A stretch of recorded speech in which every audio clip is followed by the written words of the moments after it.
Congressman Devin Nunes is the ranking member of the House Intelligence Committee and author of a new book, Countdown to Socialism. Congressman, welcome back. Good to have you. Thank you, Shannon. Great to be with you this evening. Okay, so about this new document where the subsource of the Steele Dossier either had no idea where some of the language attributed to him came from or expressly denied being the source of it.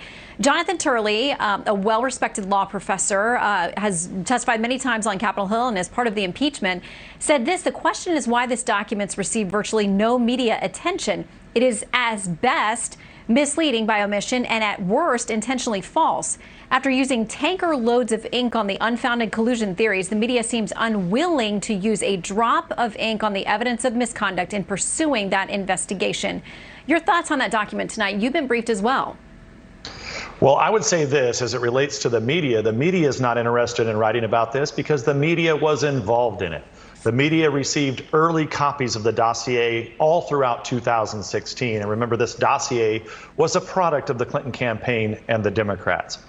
As it relates to this source, this Russian source, we were led, the Republicans on the House Intelligence Committee, when I chaired it, we were led to believe that, in fact, this primary subsource was some type of Russian of some kind. Well, it ends up he was born in Russia, but he actually previously had worked at the Brookings Institute. The Brookings Institute is knee-deep. That, for those of your viewers who don't know, this is one of the leading left-wing think tanks there in Washington, D.C. So we were misled.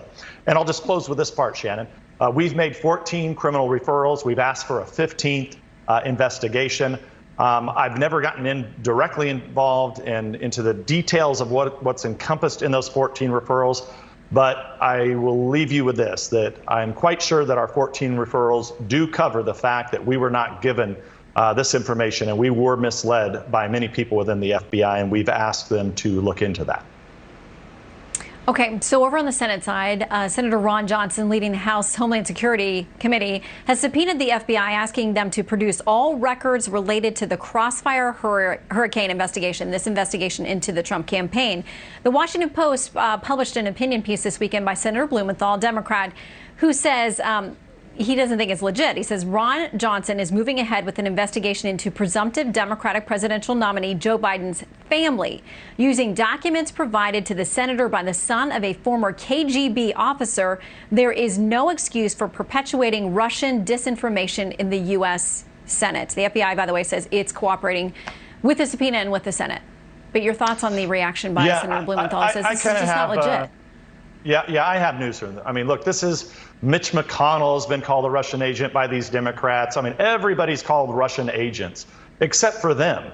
And remember, these are the guys that paid a foreigner to go get information from Russians. These are also the guys, the Democrats are the ones that actually sought out nude pictures of the president from Russians. So they have a long history in working with the Russians. So the irony that you would have another senator that you're going to call a Russian agent is preposterous. And I would just add this to that. We've long been looking at the Democrats' connections to Ukraine, especially as it relates to the dossier. They have a lot of background in Ukraine, a lot of operatives. If you may go back, they tried to impeach the president over this hoax. So the very comments that the senator was making in that op-ed against Ron Johnson, the House Republicans on the Intelligence Committee have been investigating not just the Ukrainians and the Russians involved in this, but also potentially whether or not the Democrats are involved in this. And so we've been looking at this. We're well aware of a lot of these documents. We have turned them over to the proper authorities, as we always do. So if I was Ron Johnson, I'd say, not just the documents, I'd subpoena Christopher Wray, because he needs to answer why he put up such a fight. Him and Rosenstein put up such a fight back in 17 and 18. You may remember when I put out the Nunes memo? It was Wray, who was there at the FBI at the time, who still has never called me to apologize to me for the words that he said publicly that really, by the way, have worked to influence the election against Republicans when you have the FBI saying things like the things that Wray said back in 2018. Mm-hmm. We remember the memo well, and the fallout as well. Congressman Devin Nunes, ranking member on House Intel, thank you for being with us. Good to see you. Always my pleasure. Thank you, Shannon.